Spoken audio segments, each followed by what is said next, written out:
Instead, this concept is going to show you guys how to start with zero tech knowledge and still have a six-figure cybersecurity role. I'm going to show you how to follow a step-by-step path that always shows you what to do next, right? No guesswork, right? We're going to show you how to build real, verifiable, hands-on experience before you ever have to have the job title. And all the while, right, we're working a standard Monday through Friday, 40-hour schedule, no overtime, no call, no night calls, no weekend emergencies, right? Operating from your laptop from home, no commute, no dress code, right? You can wear shorts to your meetings, right? No 6 a.m. alarm in the traffic. Being fully present with your family, that's important. You get some time back every single day. He had a Security Plus and couldn't get interviews. He studied, he passed, he applied, did months of silence, no callbacks, no interviews.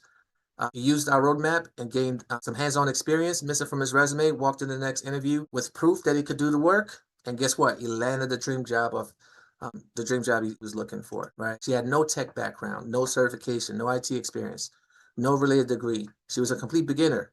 The program introduced her to the industry from the ground up and gave her a deep understanding of what tools, techniques, and professional skills she needed to succeed. And now she's out there balling, right? I know this might sound too good to be true, guys. So let me address that directly. You're smart, right? You've probably seen programs that make big promises and underdeliver. And I'm not asking you to trust me on blind faith either, right? I'm not asking you to take my word for anything. All I'm asking is that you stay with me and let me show you the evidence, okay? Then you decide for yourself whether this is real.